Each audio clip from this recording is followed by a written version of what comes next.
ঈদের সিনেমা নিয়ে তোড়জোড় বেশ আগে থেকেই শুরু হয়েছিল। মুক্তির তালিকায় যোগ হয়েছিল 10টিরও বেশি সিনেমা, কিন্তু দিন ঘনিয়ে আসতেই বেশ কিছু সিনেমা সরে দাঁড়িয়েছে। শেষ পর্যন্ত মুক্তির দৌড়ে এগিয়ে রয়েছে 6টি সিনেমা। তাণ্ডব, নীলচক্র, উৎসব, ইনসাফ, টগর, এশা মার্ডার, কর্মফল। 4 জুন সেন্সর সার্টিফিকেশন বোর্ড থেকে ইউ গ্রেডের ছাড়পত্র পেয়েছে তাণ্ডব সিনেমাটি। ছবিটির গান, টিজার অন্তর্জালে আসার পর আলোচনার পাশাপাশি সমালোচনার মুখেও পড়েছে ছবিটি। রায়হান রাফি পরিচালিত এই ছবিতে অভিনয় করেছেন শাকিব খান, জয়া হোসেন, সাবিলা নূর প্রমুখ। নীলচক্র সিনেমা দিয়ে অনেক দিন পর ঈদে আসছেন আরিফিন শুভ। চলতি বছরের ফেব্রুয়ারিতে সার্টিফিকেশন সনদ পায় সিনেমাটি। সিনেমার টিজার, পোস্টার বেশ পছন্দ করেছেন দর্শক। সম্প্রতি প্রকাশ পাওয়া যেতে যেতে গানটিও দর্শকরা বেশ পছন্দ করেছেন।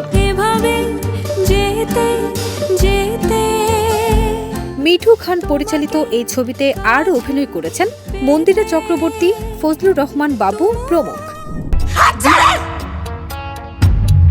গত বছর মুক্তি পাওয়ার কথা থাকলেও শেষ পর্যন্ত আর মুক্তি পায়নি এশা মার্ডার, কর্মফল। অবশেষে এবার ঈদ উল আজহায় আসছে সিনেমাটি। সানি সানোয়ার পরিচালিত এই সিনেমায় অভিনয় করেছেন আজমেরি হক বাঁধন, পূজা ক্রুজ, মিশা সওদাগর প্রমুখ। I will solve this case. কি ব্যাপার আঙ্কেল, এত চেক আউট করতেছেন কেন? অনেকটা হুট করে এবার ঈদের সিনেমার তালিকায় যোগ হয় উৎসব।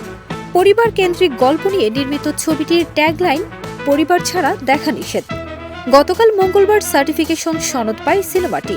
এই সিনেমার মধ্য দিয়ে দীর্ঘদিন পর একসঙ্গে বড় পর্দায় আসছেন জাহিদ হাসান, আফসানা মিমি, চঞ্চল চৌধুরী, অপি করিম, ইন্তেখাব দিনার প্রমুখ। সিনেমাটি পরিচালনা করেছেন তানিম নূর। ইনসাফ নিয়ে হাজির হচ্ছেন মোশাররফ করিম, শরীফুল রাজ ও তাসনিয়া ফারিন। অ্যাকশন ঘরানার সিনেমাটি নিয়ে দর্শকদের মধ্যে কৌতূহল রয়েছে। সঞ্জয় সমাদ্দার পরিচালিত এই সিনেমাটি সোমবার সেন্সরে জমা পড়েছে। এই ঈদে থাকছেন পূজা চেরিও। টগর সিনেমায় তার সঙ্গে জুটি হয়ে আসছেন আদো রাজা। এটি পরিচালনা করেছেন আলোক হাসান। সরে দাঁড়ালো 4 সিনেমা।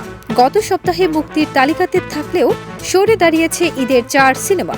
সেই সিনেমাগুলো হল অনেক বিশ্বাসের শিরোনাম, ফরহাদ হোসেনের নাদান, রাখাল সবুজের সর্দার বাড়ির খেলা ও রকিবুল আলম রাকিবের গোয়ার।